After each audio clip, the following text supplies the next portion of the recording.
Mesdames et messieurs, bonsoir. Voici les titres du journal. Des kits de ramassage de noix de karité gracieusement offerts à 13 coopératives villageoises. C'est un geste du gouvernement béninois à travers le ministère de l'Agriculture, de l'Élevage et de la Pêche pour améliorer les revenus agricoles des producteurs et productrices d'huile de karité. Le point de la cérémonie de remise de ces kits dans ce journal. Nous parlerons également de la visite des étudiants de l'UNESTIM d'Abomey à la zone industrielle de la GDIZ, une descente qui s'inscrit dans le cadre de la deuxième édition du Génie national de l'entrepreneuriat au Bénin. Elle a permis aux jeunes visiteurs de s'imprégner des réalités sur ce site qui fait objet d'attraction dans le pays depuis quelques temps. Nous ferons également un zoom sur la célébration de l'édition 2024 de la Journée internationale de l'identité. Les réjouissances et réflexions organisées à Zoubodomé sont placées sous le thème « Célébrer le droit d'être visible ». C'est une initiative portée par la direction de l'État civil en collaboration avec l'Agence nationale d'identification des personnes ANIP. Voilà pour les titres, mesdames et messieurs. À nouveau, bonsoir. 13 coopératives villageoises de ramassage de noix de karité ont reçu des kits de récolte de ce produit de rente. C'est un geste du gouvernement béninois pour améliorer les revenus agricoles des braves producteurs et productrices de karité. La cérémonie de remise de ces kits de ramassage s'est déroulée en fin de semaine écoulée à l'ATDA Pôle 3 à Natitengo. Voici le compte rendu. Des tricycles motorisés flambant neufs, des équipements de protection individuelle, des lampes fluorescentes linéaires et des bâches, tel est le contenu de ces kits de ramassage de noix de karité mis à la disposition des coopératives villageoises de ramassage et de transformation de ce produit de rente.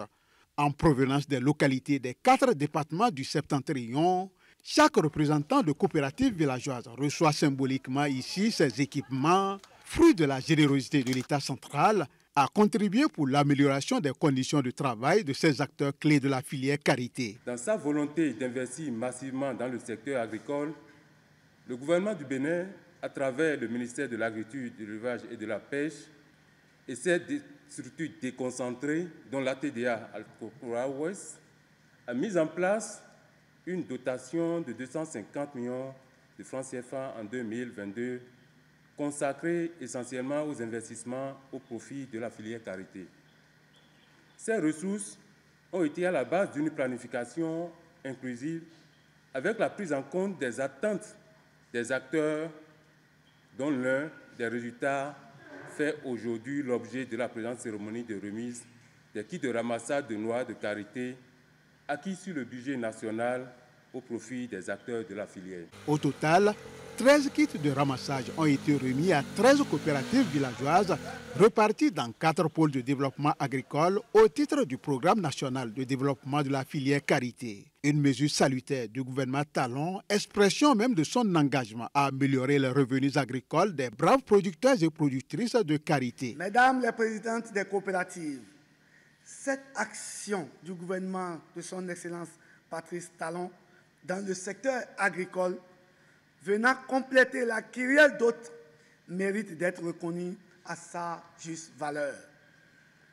Car vous permettent de renforcer, bien sûr, vos capacités de collecte, de traitement et de séchage des noix de karité. Avec ces kits de ramassage, fini donc les morsures de serpents et d'autres difficultés liées au transport après collecte du produit. Au nom de toutes les femmes ramasseuses et transformatrices de la Takora, nous remercions le chef d'État pour le geste qu'il a fait pour nos coopératives. Tant d'années, nous avons attendu ce dont on n'a pas trouvé. Mais aujourd'hui, voilà dans nos mains les matériels que le chef d'État a appuyés aux ramasseuses et aux transformatrices de la Takora. Et nous comptons d'entretenir ces matériels et faire beaucoup de production et faire beaucoup de ramassage dans nos communes. Le présent geste, faut-il le préciser, n'est qu'une de la série d'équipements et d'infrastructures au profit de la dite filière. Déjà courant 2023, plusieurs millions de francs CFA ont été injectés pour assurer la promotion de cette filière. Parlons à présent du renforcement des compétences des femmes artisanes, notamment les coiffeuses de la commune de Dassa. L'initiative vise à les rendre plus aptes à répondre promptement et de façon plus efficace aux demandes de la clientèle. C'est une idée du groupe des femmes leaders à travers un projet mis en route pour accompagner les différentes catégories socio-professionnelles dans leurs activités. Y met Elena Moussou pour les détails. Comme l'année dernière à Grand Popo, elles sont allées cette fois au contact de leur père artisan de la commune de Dassa. Les retrouvailles n'ont duré qu'une demi-journée. Initiée par le groupe des femmes leaders, la rencontre tient lieu de cadre de formation et de remise à niveau. L'activité est organisée au profit des coiffeuses de la cité des 41 collines. Nous avons fait un constat que dans certaines zones de notre pays, les femmes artisanes qui s'occupent de la beauté des femmes ont besoin de remise à niveau, ont besoin de certaines compétences, ont besoin de vivre de leur travail, mais à cause de la finition, de la perfection, elles se plaignent. Alors nous avons décidé à Dassa Zoumen de regrouper les femmes artisanes, communément appelées les femmes coiffeuses, pour leur apprendre ou pour perfectionner en fait leur manière de nouer les foulards des dames pour les grandes cérémonies. Démonstration à l'appui, elles ont appris différentes méthodes pour nouer un foulard. Cet exercice de renforcement de capacité vise à mieux les outiller afin qu'elles puissent répondre promptement et de façon plus efficace aux demandes. L'objectif visé par les organisatrices est de les rendre plus autonomes d'une part et par la même occasion accompagner les actions de même que les efforts de l'exécutif en matière d'autonomisation des femmes. Qu'elles perfectionnent ce qu'elles font et qu'elles en vivent en fait dans leur communauté, dans leur zone. Et vous avez vu qu'elles ont apprécié. Particulièrement ici à Dassa, je viens souvent. Quand tu ne le fais pas de Cotonou ou de Porto-Novo, c'est difficile de le faire ici sur place. Alors qu'il y a des femmes artisanes qui peuvent le faire et qui doivent en réalité être aidées pour qu'elles vivent de cela. Et donc nous sommes venus juste accompagner ces femmes dans la communauté. Notre politique à nous, notre objectif à nous, notre combat, c'est que la femme, quel que soit son domaine d'activité, qu'elle soit compétente. De Dassa, Christelle Rondonbo Alioza et ses alliés ont fait un tour au palais du roi de Savalou. Les visiteuses sont allées faire allégeance, puis présenter leur civilité à Dada Ganfon Gagnon, Tofa Bagidi 15. Depuis lundi, l'école béninoise a ouvert ses portes pour l'année scolaire 2024-2025. À l'instar de leurs camarades, les élèves et écoliers de Latitégou ont aussi repris le chemin des classes, même si dans la plupart des établissements scolaires, les activités pédagogiques n'ont véritablement pas encore démarré au premier jour de la rentrée, selon le constat fait par l'une de nos équipes de reportage.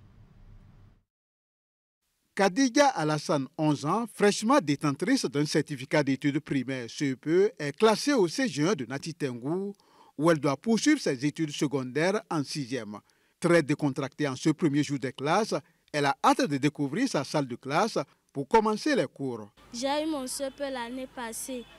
J'étais hâte de venir au collège et je suis pressée de voir ma classe. Tout comme Khadija, ils sont nombreux, ces nouveaux collégiens, qui vont découvrir pour la toute première fois les réalités du collège. C'est la première fois que je suis venue au collège et je suis contente de se retrouver au collège.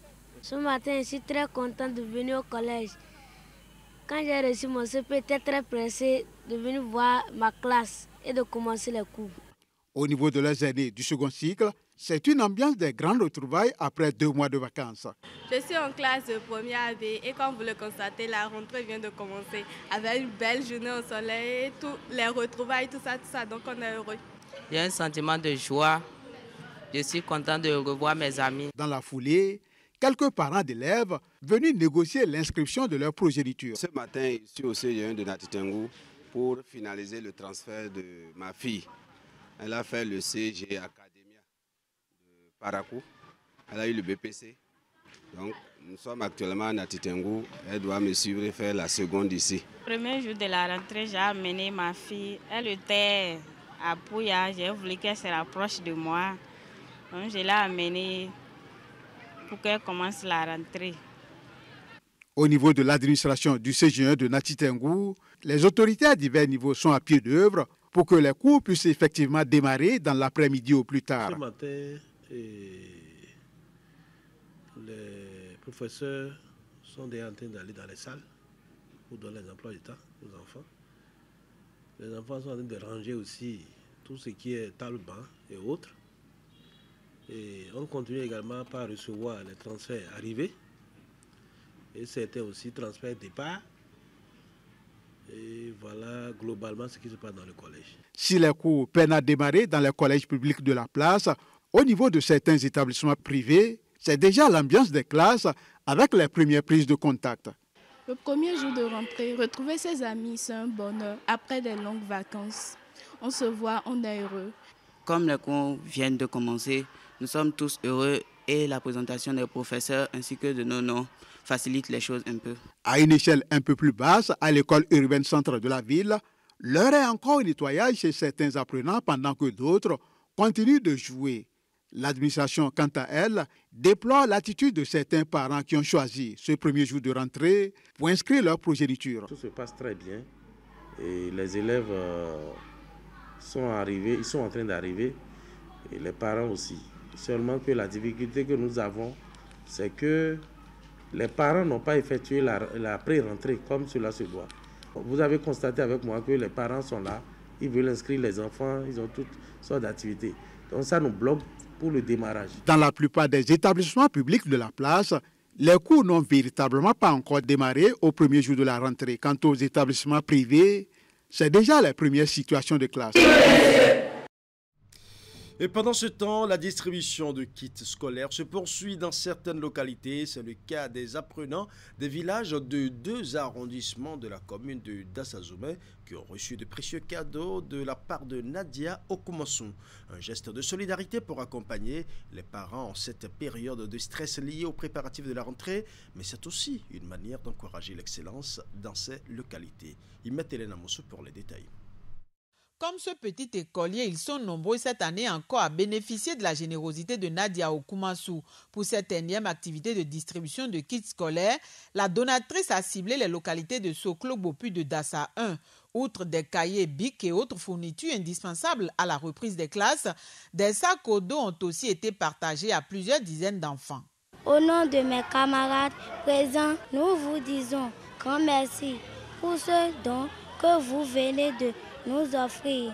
Nous vous promettons de faire bon usage et vous donner le meilleur de nous-mêmes en travaillant bien en classe. Pour ces bénéficiaires et leurs parents ainsi que les autorités locales et communales, l'initiative est salvatrice.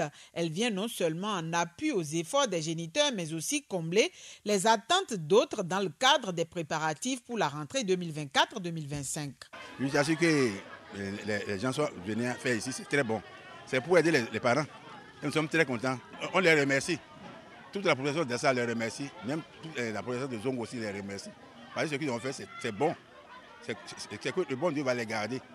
Et l'année prochaine, ils vont donner un autre plus grand ça. Il faut que je vous le précise, Nadia, c'est une actrice de développement. Elle a assez d'initiatives, surtout aux côtés des femmes. Aujourd'hui, elle a pensé à ses petits frères, à ses enfants. Dieu va vous accompagner.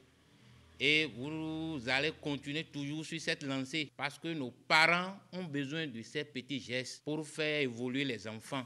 C'est vraiment important. En plus d'apporter du soutien aux parents, le geste pour Nadia Okumasu vise également à motiver les apprenants à donner le meilleur d'eux-mêmes au cours des 9 prochains mois que vont durer les activités pédagogiques, ceci au fin d'avoir de bons résultats. L'objectif primordial de cette activité, c'est de motiver mes jeunes frères et sœurs à donner le meilleur d'eux-mêmes pour que les années à venir, on puisse les voir ici aussi à Dassa à leur tour, faire encore mieux que nous autres, les motiver surtout à travailler en classe. Parce que si nous, quand on avait été élèves ici à Dassa qui nous a vu naître, qui nous a vu grandir, il y avait des bonnes personnes là qui venaient nous donner cet acte et autres. Ça allait soulager la peine de nos parents et ça allait nous motiver beaucoup plus à travailler mieux que ce que nous avons eu à fournir. Heureuse d'avoir pu honorer encore le rendez-vous cette année, elle promet faire le nécessaire pour satisfaire un plus grand nombre à la prochaine édition de distribution de kits scolaires. Nadia Okumasu n'a pas manqué de remercier toutes les bonnes volontés qui ont apporté leur contribution pour la tenue effective de cette activité. Son plus grand souhait est de voir bien d'autres les rejoindre l'année prochaine en vue de l'atteinte des objectifs. Nous allons à présent faire un tour à Porto Novo où le président de la Haute Autorité de l'Audiovisuel et de la Communication a été reçu en audience par le président de la Cour suprême. C'est une visite de prise de contact initiée par Édouard Locaux en direction des autres présidents d'institutions de la République et au menu des échanges avec Victor Daciadossou, les relations entre leurs institutions respectives. Voici les propos du président Édouard Locaux au sortir de l'audience. Je dois vous dire que ce n'est pas uniquement une formalité républicaine que je suis venu faire ce matin ici à la Cour suprême. Vous savez, quand j'ai été nommé le 3 juillet, la première lettre de félicitations que j'ai reçue le lendemain vient de la Cour suprême. Cela m'a vraiment fait plaisir. J'étais toujours chargé de M. le Président de la République. En ce temps-là, je n'avais pas encore pris fonction. Je prendrai fonction que le 23 juillet après. Mais j'ai reçu la lettre, son chargé de communication est venu me la donner de main à main. Le lendemain, vous voyez que j'avais une obligation de gratitude personnelle envers le président que je suis venu remercier et requérir sa bénédiction et ses conseils. Et j'ai été comblé, vraiment comblé ce matin. Nous avons parlé des relations entre nos deux institutions et nous avons d'intenses relations. Est-ce que vous savez que c'est la Cour suprême qui est le juge du contentieux des élections des professionnels des médias à la HAC, par exemple. Et c'est la Cour suprême qui a le pouvoir de casser les décisions de la HAC. Donc vous imaginez très bien que nous avons à nous dire. Nous avons alors beaucoup parlé. Les défis sont nombreux. Il s'agira de vous prouver que le président de la République n'a pas eu tort. Voilà. Parlons maintenant de cette visite des étudiants de l'Université nationale des sciences, technologies, ingénierie et mathématiques UNESTIM d'Abomey à la zone industrielle de la GDIZ, une descente qui s'inscrit dans le cadre de la 2e édition du Génie national de l'entrepreneuriat au Bénin. Elle a permis aux jeunes visiteurs de s'imprégner des réalités sur ce site qui fait objet d'attraction dans le pays depuis un certain moment. Hélène Amousso. Une journée d'immersion à la GDIZ, la descente a permis aux étudiants de l'Université nationale des sciences, technologies, ingénierie et mathématiques UNESTIM d'Abomey de découvrir cet univers industriel implanté à Glodjibé. L'expédition a aussi été l'occasion d'en apprendre davantage sur les différents compartiments du site ainsi que le fonctionnement des diverses unités. Nous formons des étudiants qui ont des spécialités de dextérité et en fait c'est le champ d'application. Il faut que les étudiants passent pour voir effectivement si les différents mécanismes qui sont enseignés dans le secteur industriel, et ces mécanismes sont opérationnels. Et sur le terrain, eh bien, il y a le concret, il y a les machines qui tournent, il y a beaucoup de choses qui ont été enseignées en pratique, eh bien, qui sont ici en exploitation. Organisé dans le cadre de la 2e édition du GENEB, le Génie national de l'entrepreneuriat au Bénin, l'aventure a été édifiante tant pour les responsables de l'université et le corps enseignant accompagnant l'équipe, de même que les étudiants eux-mêmes. Tous ont pu se faire une idée sur les divers processus de transformation en plus des produits fabriqués. Donc les étudiants de chez nous, c'est ici effectivement leur destination parce qu'on voit que des usines ici, des industries ici. Donc c'est pourquoi le recteur a voulu qu'au cours de l'événement Genève que nous organisons, il faudrait que les étudiants soient envoyés ici pour voir dans le pays ce qui se passe. J'ai eu un plus au niveau de comment se faire la fabrication des textiles, la fabrication des tissus que nous utilisons, des serviettes et tout. Je n'avais pas connaissance de ces éléments-là. C'était une bonne expérience. Nous avons vu avec nos yeux et nous sommes sidérés. Et à mes camarades étudiants, je leur demande tous de donner le meilleur d'eux-mêmes pour que nous puissions réellement donner également ce que notre université est en train de faire pour nous aujourd'hui sur ce site-là. Pour les uns et les autres, l'initiative de cette sortie est à récidiver. Les étudiants surtout y trouvent une source de motivation afin de s'appliquer davantage dans leurs spécialités respectives. Escale a commencé ce week-end. Des jeunes de cette commune de l'Atlantique ont organisé les premières assises de Kouabansé pour défendre l'avenir de la jeunesse dans la commune. Une initiative largement saluée par les autorités locales et béninoises qui sont ravies d'apporter leur soutien à ces jeunes dans le but de promouvoir le développement de cette localité. Suivant. On va la jeunesse de Mobiliser les filles et fils de Kpomassé autour de son rayonnement et de son développement, c'est l'objectif de cette rencontre dénommée les Assises de Kpomassé. L'initiative est portée par la jeunesse de cette commune de l'Atlantique. Les échanges visent essentiellement à poser les réels problèmes qui entravent l'épanouissement de cette couche, en l'occurrence leur employabilité.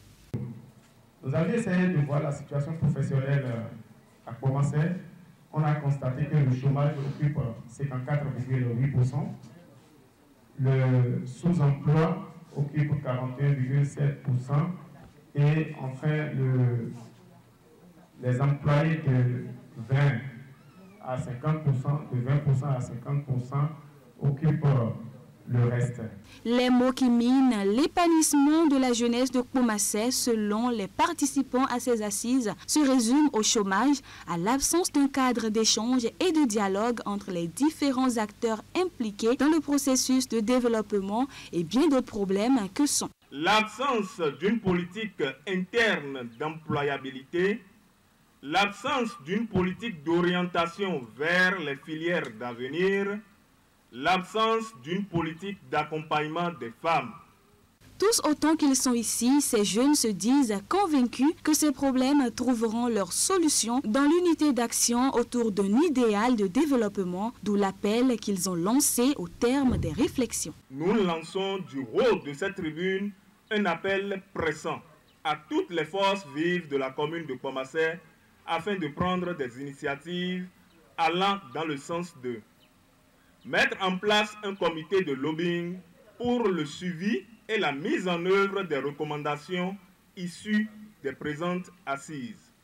Ces assises étaient visiblement attendues par les natifs de cette commune. Elles sonnent comme un nouveau départ pour une synergie d'actions concrètes pour un développement assuré de Kpomassé. Ce que nous avons vu aujourd'hui a une nouvelle résonance tout autre que les fois passées. Donc pour moi, à répondre à votre question, tous ceux qui sont là presque doivent donc apprécier ça pour dire que c'est une bonne chose. Nous demandons aujourd'hui si chacun à son niveau, que ce soit les jeunes, s'ils peuvent déjà prendre leurs responsabilités et jouer leur partition. Demain, ça va être de l'intérêt de tout un chacun de nous. Nous avons décidé de nous mettre ensemble, d'unir la jeunesse pour aller de l'avant. Étaient présentes pour apporter leur pierre à ces assises plusieurs personnalités et autorités béninoises. La mobilisation générale des jeunes de Kpomassé est désormais en marche avec la ferme conviction qu'ensemble, ils peuvent contribuer à un avenir meilleur pour leur commune. Je l'annonçais en début d'édition, célébration de l'édition 2024 de la Journée internationale de l'identité. L'événement a réuni à Zobodomé autour des organisateurs certains membres de l'équipe communale ainsi qu'une importante frange de la population. Les réjouissances et les réflexions sont placées sous le thème « Célébrer le droit d'être visible ».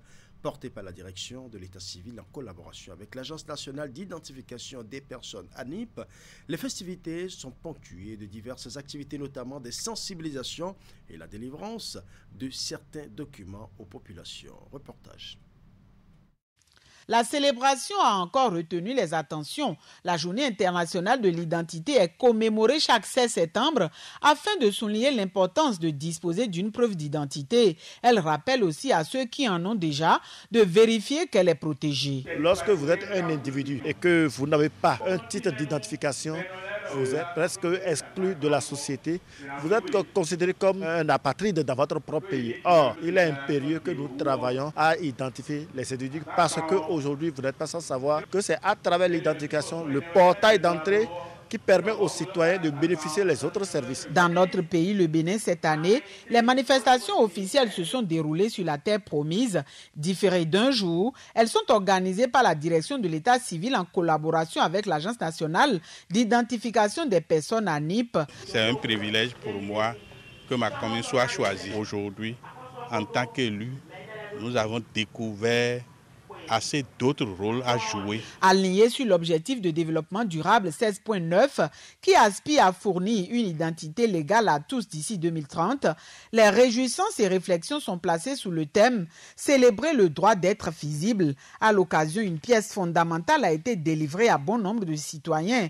Grâce au partenaire Ouri, les Béninois peuvent désormais se faire établir à 0 francs le certificat FID. J'étais venu plusieurs fois à la mairie pour rentrer en possession de ma carte c'est moi et ça n'a pas toujours marché. Aujourd'hui, je rends grâce à Ouri et à l'ANIP qui m'ont donné l'occasion de rentrer en possession de ma carte c'est moi. En tout cas, lors des contrôles, je peux exhiber cette carte à tout moment pour montrer que je suis béninois. Vraiment, j'invite les gens à faire diligence pour rentrer en possession de cette carte qui est vraiment très importante dans la vie de l'homme. Vous n'êtes pas sans savoir que la carte c'est moi fait partie des cartes qui sont citées dans les pièces pour voter par exemple. Donc même si vous n'avez pas de l'argent, la Banque Ouri a financé la distribution, l'impression et la distribution de certificats FID qu'on appelle c'est moi à tous les citoyens béninois. Nous allons profiter donc de cette journée pour distribuer encore les FID aux nombreux citoyens qui n'en avaient pas reçu. En plus de la phase protocolaire de la célébration marquée par de messages et de communication à l'endroit de la population de Zobodomé, d'autres activités sont également prévues, dont une descente sur le terrain pour une sensibilisation dans les marchés et autres lieux publics de la commune et celles environnantes. Les organisateurs iront expliquer l'importance de disposer du certificat ID. Ainsi se referme ce journal que je vous remercie d'avoir suivi. Tout le plaisir était pour moi de rester en votre compagnie. Bonne soirée chez vous.